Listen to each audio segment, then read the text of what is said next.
पावसाळी मासेमारी बंदी काळात पर्ससीन मासेमारी ही बंदच असते.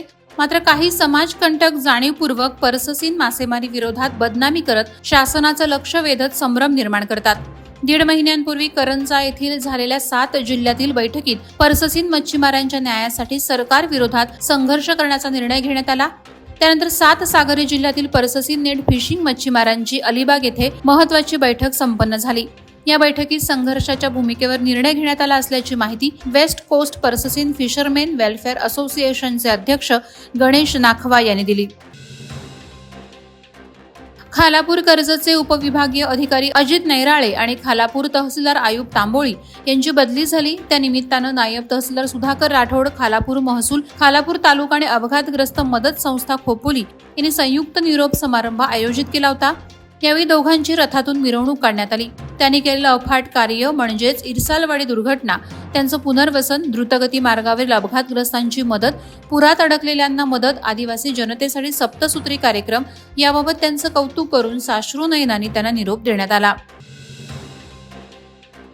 सुधागड तालुक्यातील पिंपळोली नागाव हे गाव प्रामुख्यानं सैनिकांचं गाव म्हणून ओळखलं जातं. मात्र देशवासियांची सेवा करणाऱ्या हेच सैनिकांचं गाव आता असुरक्षित झाल्याचं चित्र समोर आलंय. याचं कारण येथील गावांना जोडणारा आणि वाहतूक आणि रहदारीच्या दृष्टीनं महत्वाचा असणारा नदी पूल अतिशय जीर्ण आणि धोकादायक स्थितीत आला आहे. अखेरची घटका मोजणारा हा पूल कोणत्याही क्षणी कोसळण्याची भीती येथील गावकरी व्यक्त करतायत. सरकारनं लवकरात लवकर या पुलाला भरीव निधी देऊन गावाला वर्षानुवर्ष भेडसावणारी पुलाची समस्या मार्गी लावावी अशी मागणी जोर धरत आहे. हजारो भाविकांचं श्रद्धास्थान असलेल्या उरण शहरातील श्री शनिदेव आणि श्री हनुमान मंदिराचा परप्रांतीय नागरिक हे झोपण्यासाठी आणि आपल्या मोबाईलवर चित्रविचित्र गोष्टी पाहण्यासाठी वापर करतात. तसंच वेळ घालवण्यासाठी वापर करत असल्याचंही दिसून येत आहे. त्यामुळे भाविकांमध्ये नाराजीचा सूर उमटू लागलाय. मंदिरात दर्शनासाठी ये जा करणाऱ्या प्रत्येकानं मंदिराचं पावित्र्य राखण्यासाठी पुढाकार घेणं गरजेचं आहे अशी मागणी भाविक व्यक्त करत आहेत. मंदिर कमिटी आणि शासकीय अधिकारी हे जाणून बुजून सदर बाबींकडे दुर्लक्ष करत आहेत. त्याचा त्रास हा मंदिरात दर्शनासाठी ये जा करणाऱ्या भाविकांना सहन करावा लागत आहे. माणगाव तालुक्यात सध्या गोठ्यात असणारी पाळीव जनावर आणि तसंच मोकाट फिरणारी जनावर यांच्यावर लंपी सदृश्य आजाराची लक्षणं दिसू लागलीत. माणगाव निजामपूर रोडवर मोकाट फिरणाऱ्या गुरांवर दिसणारी लक्षणं ही माणगाव तालुक्यातील सुजाण नागरिकांनी आणि शेतकऱ्यांनी पत्रकारांच्या लक्षात आणून दिली. मागील 2 ते 3 वर्षांपासून जनावरांच्या शरीरावर गाठी होणं म्हणजे ज्याप्रमाणे माणसामध्ये शरीरावर शिरा, धमन्या यांच्या गाठी होणं हा आजार दिसून येतो, जनावरांमध्ये दिसणारा लंपी आणि लंपी सदृश्य आजार हा संसर्गजन्य आहे. याबाबत पशुसंवर्धन खात्यानं लक्ष केंद्रित करण्याची गरज निर्माण झाली आहे. महावितरणच्या भोंगळ कारभाराविरोधात टिळक चौक कर्जत येथे बेमुदत साखळी उपोषण सुरू करण्यात आलं असून बेमुदत साखळी उपोषण म्हणजेच 1 दिवस स्वतःसाठी 1 दिवस कर्जत तालुक्यासाठी असे टाळचे स्वरूप आहे. टिळक चौक कर्जत येथे कर्जत तालुका वीज ग्राहक संघर्ष समिती यांच्या वतीनं बेमुदत साखळी उपोषण आयोजित करण्यात आले. मागील अनेक महिन्यांपासून जनता महावितरणच्या कारभाराबाबत प्रश्नचिन्ह उपस्थित करत आहे. सतत लाईटच्या होणाऱ्या बिघाडामुळे समस्त नागरिक होरपळून निघाले असून अनेक वेळा तक्रारींसह आंदोलन, उपोषण करून देखील काही परिणाम होत नसल्याचं दिसून येत आहे. अलिबाग तालुक्यातील नागाव समुद्र किनाऱ्यावर खेळी नारळ फोडीची अनोखी स्पर्धा भरली होती. या स्पर्धेत एकूण 32 स्पर्धक सहभागी झाले होते. गोवा, कोकण, मुंबई, ठाणे, पालघर जिल्ह्यातून स्पर्धकांनी हजेरी लावली होती.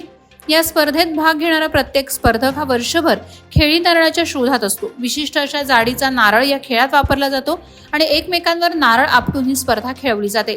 ही स्पर्धा पाहण्यासाठी प्रेक्षक वर्गही उपस्थित होता. स्पर्धेत आक्षीचा शैलेश नाईक प्रथम तर अलिबागचा अभय पाटील यांना द्वितीय क्रमांक पटकावला. कोयना प्रकल्पग्रस्त जनतेचे नेते कैलासवासी कोयनारत्न कृष्णा मुसळे यांच्या स्मृती दिनानिमित्त कोयना पुनर्वसाहत मराठा समाज सेवा संघ रायगड, ठाणे आणि पालघर यांच्या वतीनं महारक्तदान शिबिराचं आयोजन करण्यात आलं होतं.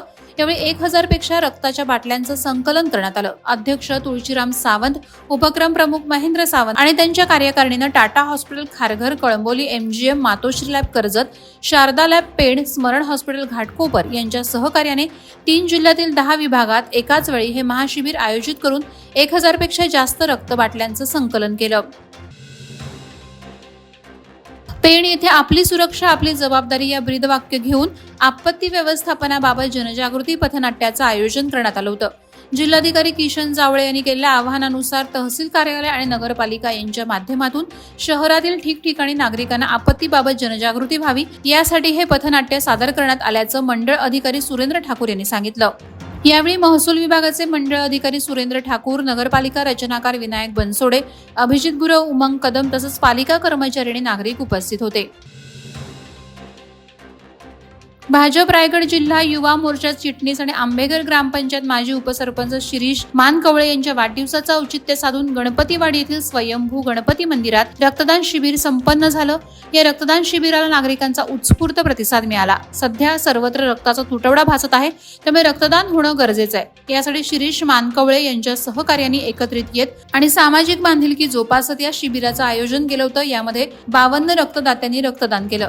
त्यावेळी भाजप जिल्हा उपाध्यक्ष वैकुंठ शेठ पाटील यांनी उपक्रमाचं कौतुक केलं। वादळवारा लाईव्हसाठी न्यूज ब्युरो, रायगड। नवी मुंबई व रायगड जिल्ह्यातील ताज्या बातम्या आणि घडामोडींसाठी सबस्क्राईब करा वादळवारा लाईव्ह चॅनल आणि दाबा बेल आयकॉन।